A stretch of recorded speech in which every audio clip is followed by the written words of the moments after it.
And so the courier who had cheated death in the cemetery outside Good Springs cheated death once again, and the Mojave wasteland was forever changed.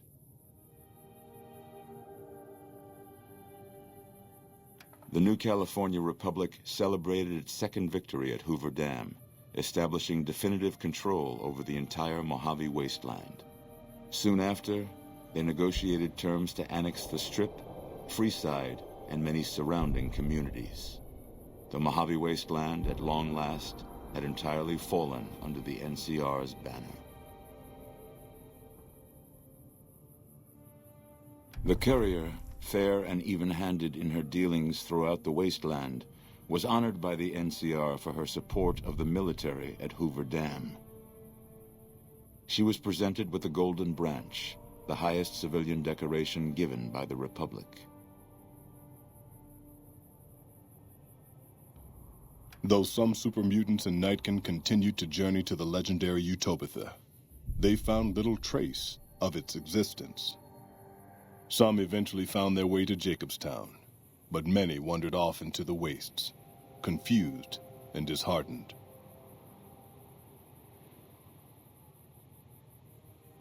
Invigorated by his travels with the courier, Raul once more took up his guns in memory of his lost Rafaela. Soon after, the Mojave was filled with tales of the ghost vaquero who hunts down those who prey on the weak. With the help of the gunrunners, the Boomers developed a healthy trading relationship with the NCR. Eventually, the Boomers began wandering out into the wasteland while still preventing outsiders from entering Nellis. Their leaders destroyed by the courier, the fiends scattered throughout the wasteland. Without the organization of Motor Runner, Cook, Violet, and Driver Nephi, they were easy prey.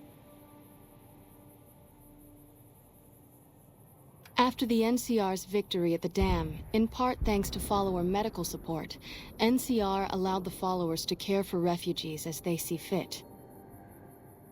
Old Mormon Fort expanded its services and was able to aid more people, becoming a refuge for the less fortunate citizens of New Vegas.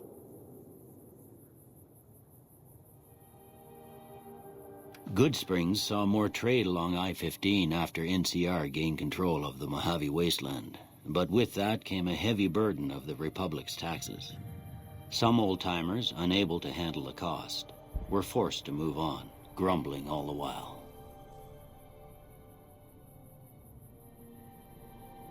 In the years following the destruction of Cassidy caravans, NCR used evidence of the plot to blackmail the Crimson Caravan and the Van Graffs. NCR enacted strict trade laws with little resistance, strengthening their supply lines and their position in the Mojave. Cass survived to see the NCR flag flying proud over Hoover Dam, and thought for a moment, this is what a hero must feel like. She was about to tell the courier not to get too proud of herself. Then she figured, she knew that already. So she laughed, said fuck it all, and raised a bottle to the dam and the ones who had fought for it. As far as she was concerned, the whole thing was proof that playing out a bad hand can pay off in the end, as long as a woman like the courier was holding the cards. During the Battle of Hoover Dam, the Great Khans quickly evacuated Red Rock Canyon and headed north and east into the plains of Wyoming. There, they reconnected with the followers of the Apocalypse and rebuilt their strength. Bolstered by ancient knowledge of governance, economics, and transportation, they carved a mighty empire out of the ruins of the Northwest. With Jacobstown's leadership destroyed, the remaining super mutants and Nightkin of the West scattered across the wasteland. Jacobstown withered away, its death going unnoticed by the rest of the Mojave.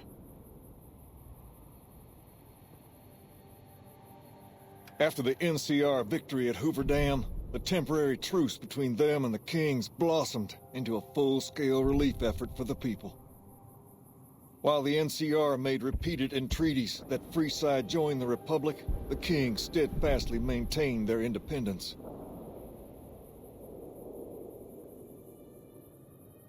Shaped up by the Courier's advice, the Misfits distinguished themselves during the Legion's attack on Camp Golf. Mags was finally promoted to sergeant, and the rest of the Misfits received an official commendation. They continued to serve with distinction for many years. Though Novak was a low-priority target for the Legion, many of Novak's citizens died in its defense. In the weeks that followed, several bright followers returned to Novak to help restore its defenses, allowing it to remain independent of NCR. Looking for a place where he could be of some use, Boone found himself re-enlisting with his old unit. Though his regrets remained in his thoughts, they coalesced into a purpose, and Boone embraced it. He spent his leave time hunting down slavers in the desert, his first recon beret the last thing they never saw. After Hoover Dam, the leaderless powder gangers at the correctional facility vanished into the wastes, leaving the prison empty. The correctional facility became another abandoned ruin in the wasteland, its carcass occasionally picked over by enterprising prospectors. After the Vault 19 powder gang surrendered to the NCR, they were reincorporated into the correctional system. The NCR did increase their sentences, and they aren't about to take off time for good behavior.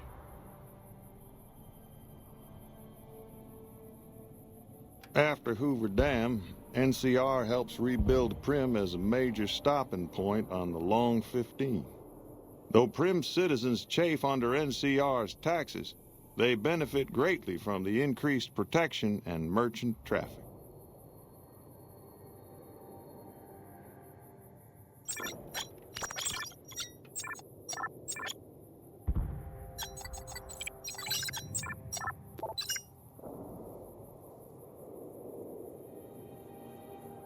Due to the Courier's intervention, Chief Hanlon abandoned his plan to sabotage the defense of Hoover Dam. The Rangers assisted the troopers admirably during the Legion's ill-fated attack. Though General Oliver and Chief Hanlon were both praised for their leadership, the Chief quietly stepped out of the spotlight. After a brief fanfare for a life full of accomplishments, Chief Hanlon retired and returned to the peace and quiet of his ranch in Redding. And so the Courier's road came to an end, for now. In the new world of the Mojave Wasteland, fighting continued, blood was spilled, and many lived and died just as they had in the old world. Because war never changes.